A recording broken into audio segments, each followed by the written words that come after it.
সুপ্রিয় শিক্ষার্থীবৃন্দ, আজ আমি একাদশ দ্বাদশ শ্রেণীর পদার্থবিজ্ঞান দ্বিতীয় পত্রের অষ্টম অধ্যায় আধুনিক পদার্থবিজ্ঞানের সূচনা অধ্যায়ে কিছু গাণিতিক সমস্যার সমাধান নিয়ে আজ আলোচনা করব। আমি গত ক্লাসে তোমাদের আইনস্টাইনের সেই বিখ্যাত সমীকরণ E=mc² সমীকরণটি প্রতিপাদন করে দেখিয়েছিলাম। আজ সেই সমীকরণ ব্যবহার করে কিছু গাণিতিক সমস্যার সমাধান করব, অর্থাৎ ভর থেকে কিভাবে শক্তিতে রূপান্তরিত হয়েছে, ভর থেকে কতটা শক্তি পাওয়া যায় সে বিষয়ে কিছু গাণিতিক সমস্যার সমাধান করব। আমাদের আজকে প্রথম সমস্যা, একটি বস্তুকণার ভর 9.1 ইন্টু 10⁻⁻28 কেজি এর পুরোটাই শক্তিতে রূপান্তরিত করা হলে কি পরিমাণ শক্তি পাওয়া যাবে। আমার একটা বস্তুকণার ভর দেওয়া আছে, সেই বস্তুকণাটাকে পুরোটাই শক্তিতে রূপান্তরিত করব, তাহলে কতটা শক্তি পাওয়া যাবে সেটাই আমাদের প্রথম সমস্যা।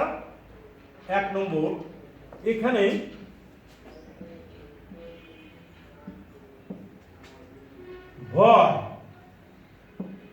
ভর m ইকুয়াল 9.1 ইন্টু 10⁻⁻28 কেজি, এই ভরটা দেওয়া আছে। আমরা জানি ভর থেকে শক্তিতে রূপান্তর করতে গেলে E=mc² সমীকরণ ব্যবহার করব। এখানে ভর m আছে আর c হলো আলোর দ্রুতি। আলোর দ্রুতি c equal 3 into 10⁸ metre per second. এটা হলো আলোর দ্রুতি। আমাদের যে শক্তি পাওয়া যাবে সেই শক্তি এনার্জি ইকুয়াল হট, আমরা বের করব। আমরা জানি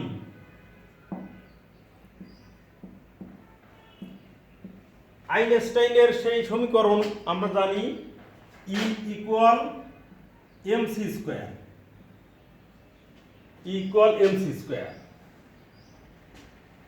এখানে m দেওয়া আছে 9.1 ইন্টু 10⁻⁻28 কেজি ইন্টু c এর মান 3 ইন্টু 10⁸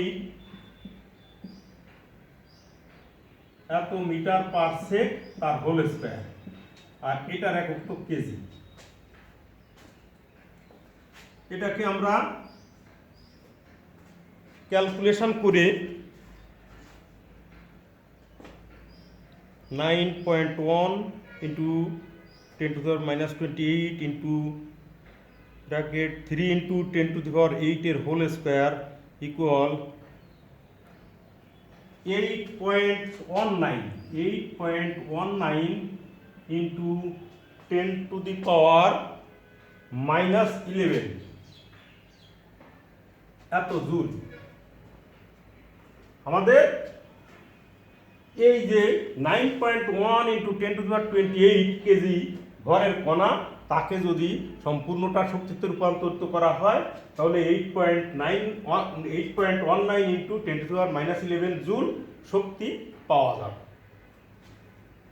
তাহলে আমরা ভর থেকে শক্তি পেয়ে যাব এই ফর্মুলার সাহায্যে এবং এই শক্তি পাওয়া যাবে। এবার আসা যাক দ্বিতীয়টি যে সমস্যা,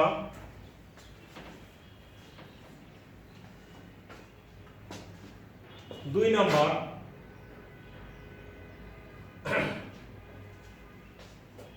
কোন পারমাণবিক কণার নিশ্চল ভর 2.5 ইন্টু 10⁻⁻27 কেজি। কতে আছে নিশ্চল শক্তি ইলেকট্রন ভোল্টে বের করো। আমরা বিয়ের ক নিশ্চল শক্তি ইলেকট্রন ভোল্টে বের করো। আমার নিশ্চল শক্তি বের করবো ইলেকট্রন ভোল্টে। এখানে কত হলো নিশ্চল শক্তি, একটা কথা ব্যবহার করা হলো, মানে যদি গতিশীল হয় তখন শক্তি একরকম হবে। আমরা ভরের আপেক্ষিকতা থেকে জানি যখন গতিশীল হয় তখন ভর বৃদ্ধি পায়, তখন শক্তিও বৃদ্ধি পাবে, কিন্তু নিশ্চল অবস্থায় শক্তি বৃদ্ধি পাবে না। সেই ভরটা স্থির ভর এবং সেই ভর থেকে যে শক্তি হবে সেটাই হলো নিশ্চল শক্তি। এখানে আমাদের পারমাণবিক কণার নিশ্চল ভর, এখানে নিশ্চল ভর অর্থাৎ স্থির ভর আমরা এম নট দিয়ে প্রকাশ করি। M not equal 2.5 into 10⁻⁻27 KG. এটা হলো নিশ্চল ভর। আলোর দ্রুতি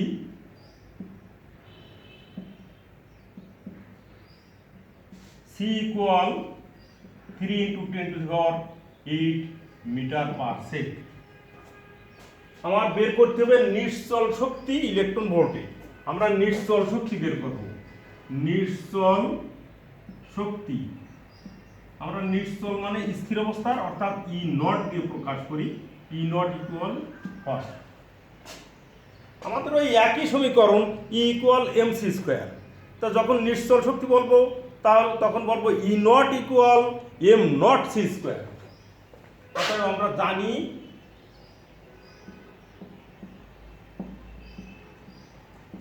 ই nought equal M nought C square. এবার এম নট ইকুয়াল আছে 2.5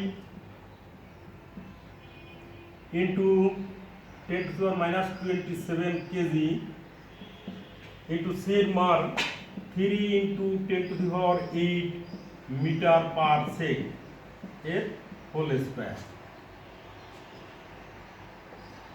ইকুয়াল। এখন আমরা ক্যালকুলেটরে হিসাব করি। 2.5 ইন্টু 10⁻27 ইন্টু 3 ইন্টু 10⁸ এর হোল স্কোয়ার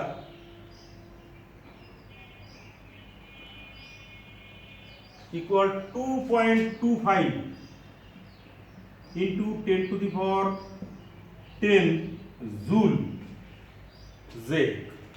জে বা জে ও লিখতে পারি জুল। 2.25 into 10⁻10 minus 10 10⁻10 joule.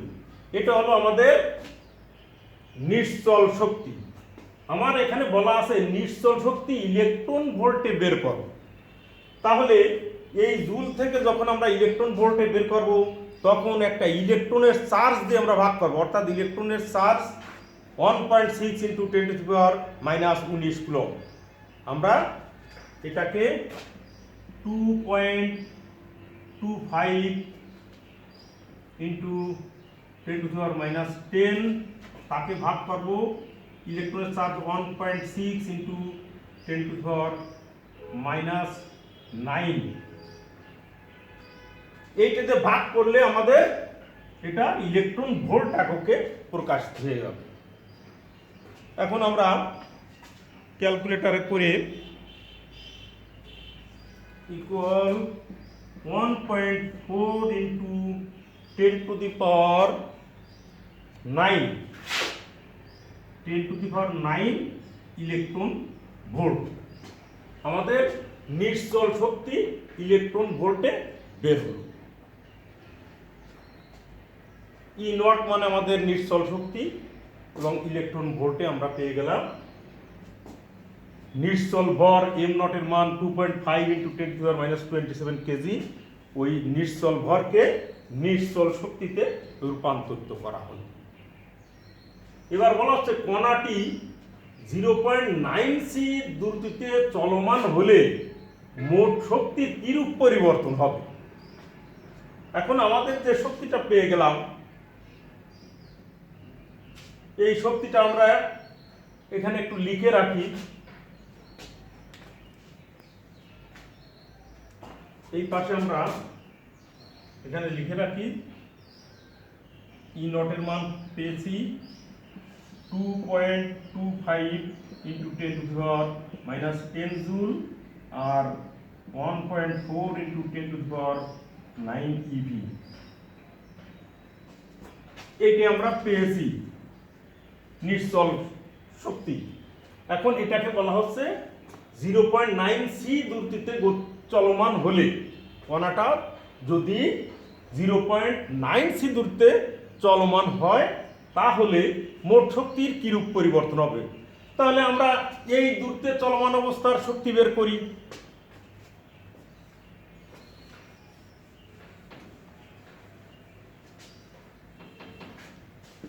দুইয়ের খ,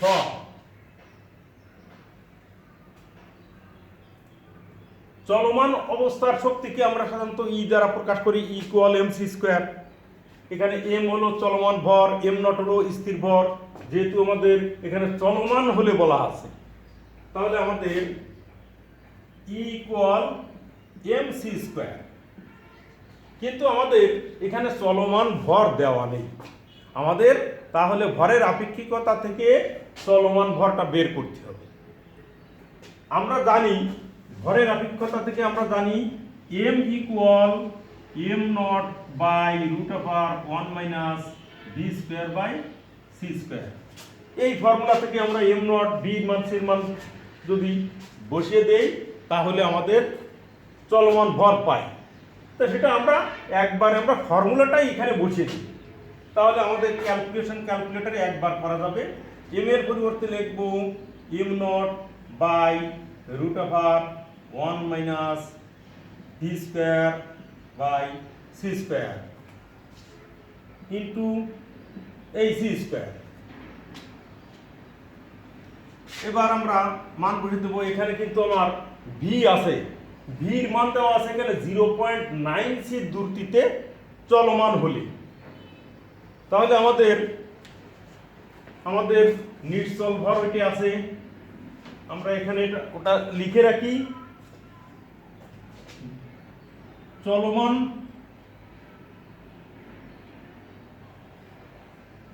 বেগ এখানে বলছে কণাটি এত দূরত্বে, কণার দ্রুতি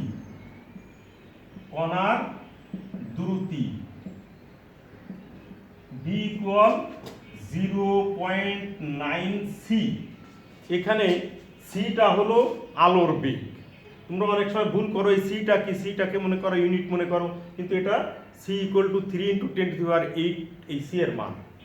আমরা অনেক সময় সিকে রেখে দিই, অনেক সময় উপর নিচে সি সমান থাকে, কেটে যায়, বাদ যায়, কিন্তু প্রয়োজন বোধে আমরা সি এর মান 3 × 10⁸ বসিয়ে নিই। এখানে এম নট এর মান দেওয়া আছে আমাদের 2.5 × 10⁻27, 2.5 × 10⁻27 বাই রুট 1 মাইনাস ভির ওইখানে আছে 0.9 সি, তার square whole square by C square. আমরা এখানে 8 এর স্কোয়ার করলে সির স্কোয়ার আসে, তাহলে এই সি স্কোয়ার আমরা বাদ দিতে পারবো, কেটে দিতে পারবো, লবহরে একই জিনিস। এখন সেজন্য আমরা সি এর মান এখানে আর বসানোর প্রয়োজনীয়তা নেই। আর এই সির মান আছে সি স্কোয়ার, এখানে এই সি স্কোয়ার হলো 3 × 10⁸ এর হোল স্কোয়ার ইকুয়াল, এখানে আমরা ক্যালকুলেটর ইউজ করে করব। তার আগে আমরা একটু সলভ করে নিই। এখানে কেটে দিই 2.5 × 9 ×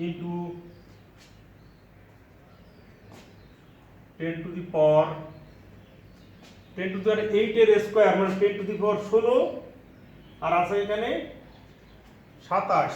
তাহলে আমাদের থাকে 16 বাদ দিলে -11 থাকে। আর নিচে সি স্কোয়ার বাদ গেলে 9 × 81, 1 মাইনাস 0.81 এটা আসে। আমরা এখানে 3 এর স্কোয়ার করলে 9, সে 9 গুণ আকারে রেখে দিছি। 10⁻27 আর 10⁸ এর স্কোয়ার করলে 10⁻16 16 হয়। 10⁻16 আর 10⁻−27 ক্যালকুলেশন করলে 10⁻−11, আর নিচে আছে 1 মাইনাস সি স্কোয়ার বাদ গেল, 0.9 এর স্কোয়ার করলে 0.8 0.9 ইন্টু 0.9 9 81, 2 অঙ্ক পরের দশমিক এটা। এবার এটাকে আমরা ক্যালকুলেটরে একবারে ক্যালকুলেশন করতে পারি। 2.5 ইন্টু 9 ইন্টু 10⁻11 বাই ভাগ রুট 1 মাইনাস 0.81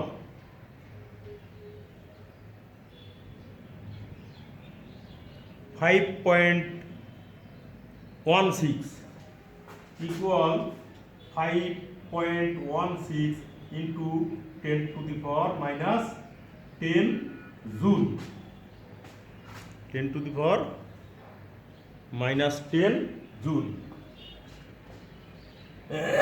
এটা হলো আমাদের কণাটি যখন 0.9 সি দূরত্বে চলমান তখন তার শক্তি হলো এটা। আমাদের বলা হলো তাহলে শক্তির কিরূপ পরিবর্তন হবে। আমরা কতে পেয়েছিলাম শক্তি 2.25 into 10 to the power minus 10 10 to the power minus 10 joule. আর এবার পেয়েছি 5.16 into 10 to the power minus 10 joule. আমাদের এটাকে যেহেতু ইলেকট্রন ভোল্টে বের করা আছে, এটাকে আমরা ইলেকট্রন ভোল্টে বের করতেও পারি, নাও করতে পারি। তো আমাদের এটার সাথে যদি আমরা কম্পেয়ার করি, আমরা কোয়াতে বের করছি নিশ্চল শক্তি 2.25 into 10 to the power minus 10 joule, আর খতে বের করছি 5.16 into 10 to the power minus 10 joule. তাহলে দেখা যাচ্ছে এখানে শক্তির পরিমাণ বৃদ্ধি পেয়েছে, এখানে 2.25, এখানে 5.16। তাহলে লিখব যে চলমান হলে কণাটি, লিখব অতএব কণাটি 0.9 সি দূরত্বে চলমান হলে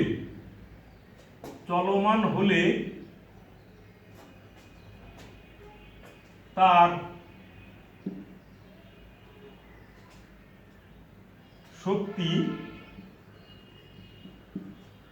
শক্তি বৃদ্ধি পাবে। যেহেতু দ্বিতীয়টা আমাদের বড়, শক্তি বৃদ্ধি পাবে। কত বৃদ্ধি পাবে? 5.16 into 10 to the power minus 10 minus 2.25 into 10 to the power minus 10, এত জুল। এখন এটা বিয়োগ করলে আমাদের আসে 9.2 এখানে into 10 to the power minus 10 joule. অর্থাৎ আমাদের 2.91 into 10 to the power minus 10 joule এত শক্তি বৃদ্ধি পাবে।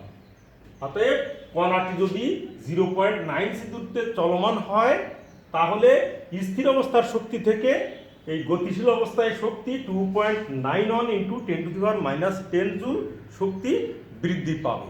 কারণ আমরা জানি গতিশীল হলে ভর বৃদ্ধি পায়, আর আমাদের এখানে ভর থেকে শক্তিতে রূপান্তর, অর্থাৎ ভরের পুরোটাই যদি শক্তিতে রূপান্তরিত করা হয়, ভর বেশি হলে শক্তি বেশি হবে। গতিশীল হলে ভর বৃদ্ধি পায়, তাই শক্তিও বৃদ্ধি পায়।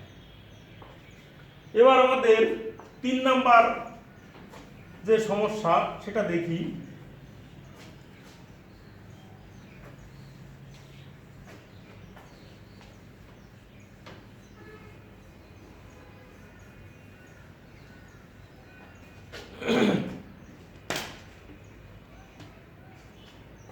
তিন নাম্বার সমস্যার সমাধান।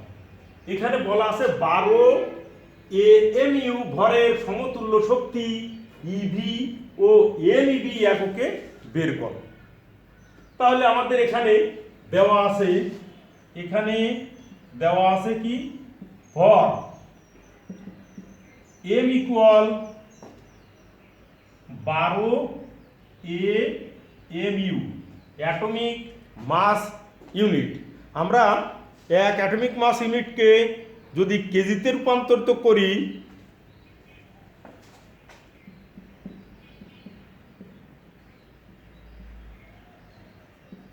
ওয়ান পয়েন্ট সিক্স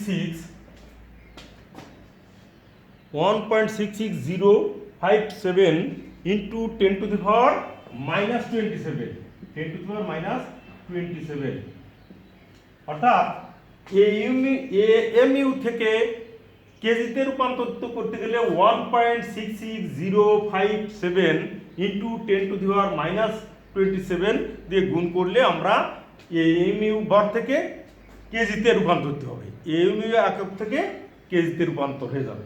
এটাই হলো আমাদের ভরের পরিমাণ কেজিতে।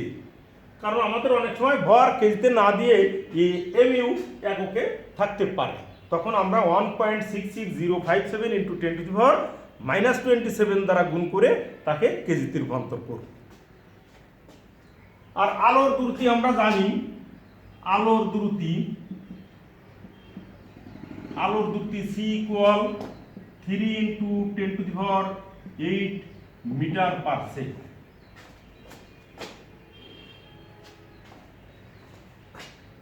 আমরা জানি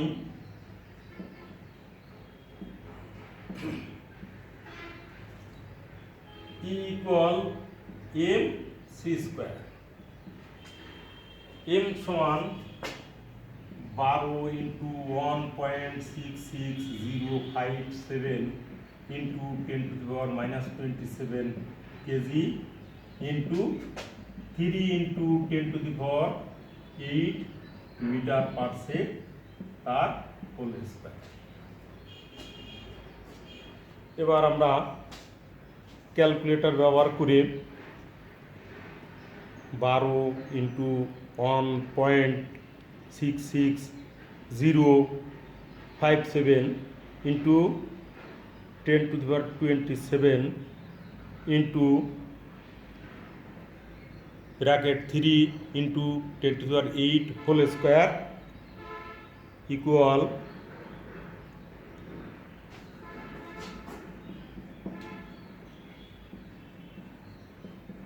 1.7934 ইন্টু 10⁻⁹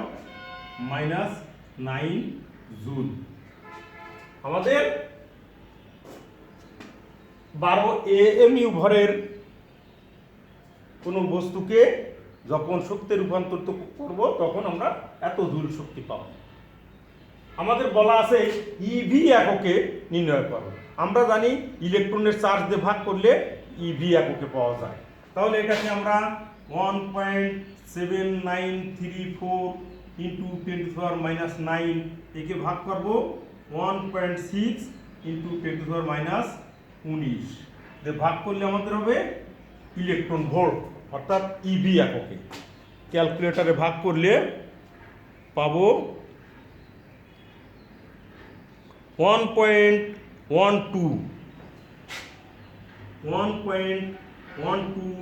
ইন্টু 10⁻, কত আসছে 10⁻10 ইভি, অর্থাৎ আমাদের ইভি এককে শক্তি বের হলো 1.12 ইন্টু 10⁻10 ইভি। আবার বলা আছে এমইভি এককে বের করো, তাহলে এটা কিন্তু আমাদের একটা অ্যান্সার। আবার যদি বলে এমইভি অর্থাৎ মেগা ইলেকট্রন ভোল্ট, অর্থাৎ 10⁻6 দিয়ে ভাগ বা 10⁻⁻6 দিয়ে গুণ করলে আমাদের মেগা ইলেকট্রন ভোল্ট পাওয়া যাবে। তাহলে এখানে 1.12 ইন্টু 10⁻10 ভাগ 10⁻6, সরি 10⁻6 দিয়ে ভাগ না করে আমরা 10⁻⁻6 দিয়ে গুণ করি, ইন্টু 10⁻⁻6 দিয়ে গুণ করে এমইভি আমরা করতে পারি। অর্থাৎ 10⁻6 দিয়ে ভাগ করা যায়, 10⁻⁻6 দিয়ে গুণ করা একই কথা। তাহলে ক্যালকুলেশন করলে কত হয় 1.12 ইন্টু 10⁻10 থেকে 6 গেলে 4, এত এমইভি। তাহলে আমরা এমইভি এককে যে শক্তি পেয়েছি সেটা হলো 1.12 ইন্টু 10⁴ এমইভি অর্থাৎ মেগা ইলেকট্রন ভোল্ট। এভাবে আমরা এই এমইউ ভর থেকে শক্তিতে রূপান্তর করতে হয়, অর্থাৎ এই এমইউ এককে থাকলেও আমরা শক্তিতে রূপান্তর করতে পারি এই E=mc² ফর্মুলার সাহায্যে। এভাবে আমাদের আরও কিছু সমস্যা আছে, সেগুলো আমরা পরবর্তী ক্লাসে দেখব। আর তোমাদের যার যেটা সমস্যা আছে আমাকে কমেন্ট করে জানাবে, আমি সেগুলো তোমাদের সলভ করে দেব। তাহলে আজ এই পর্যন্ত। ততক্ষণে তোমরা ভালো থাকো, সুস্থ থাকো। ধন্যবাদ সবাইকে।